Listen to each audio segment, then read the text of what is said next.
hardcore Minecraft, but this is a desert-only world. I can travel as far as I'd like in any direction, and I'll only find desert. My biggest challenge to begin with will be finding basic wooden tools. Without these, I can't progress. So after finding exactly the one tool I will not need in a desert, it's time to explore the sandy world. Luckily, it's not long before I find a village and a desert temple, but I definitely don't want to risk dying in there, so I head to the village first. After trying to make this camel love me, I raid the village of a year's worth of harvest, but I make up for it by rescuing this idiot who fell in a cave. I now have some food and, well, yeah, that's about it. Village loot sucks. My next goal is to upgrade from fists to tools, so I loot this sand temple and leave with enough diamonds for a jukebox, enough iron for a shovel, and enough gold to make me cry about having to craft a golden pickaxe. On my way back from the village, I make my first subconscious attempt to throw the series by hitting the nastiest headshot flick on this Enderman with my diamond. I don't know what I was doing. Oh god. Why did I look at him? Now that I've dealt with the Enderman, it's time to sleep and consider my next objective, getting stone tools.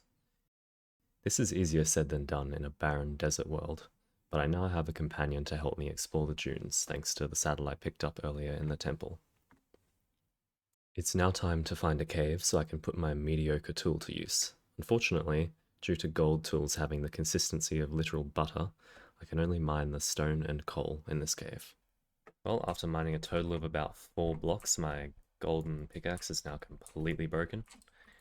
But at least I have some cobblestone, so I can upgrade to stone tools now.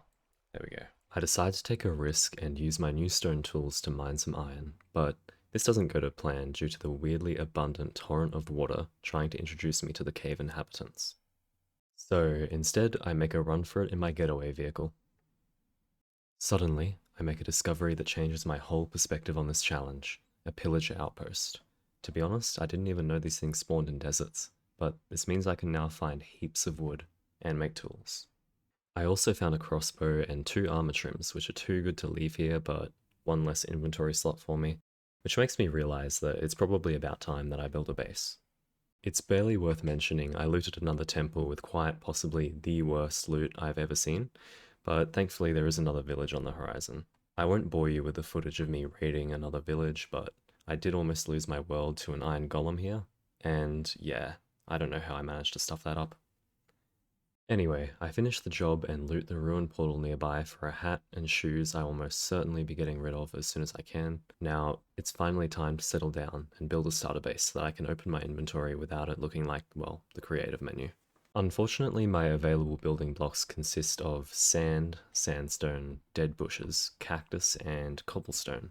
Although cobblestone and sand have amazing complementary textures, I will be sticking to just sandstone for my first build. And yes, I used my 1 diamond to make a shovel. My ideal house for a hardcore series is less of a house and more of a get me away from goddamn creepers, so that's exactly what I've constructed here. A simple turret to get my bed and loot away from any unwanted guests. Now that I've rearranged my chests and put a proper door on my tower, I'm happy with the progress I've made, and that's going to do it for episode 1. Thanks for watching, leave a like and subscribe if you enjoyed, and if you have any ideas for what I should do next in this challenge, let me know in the comments down below.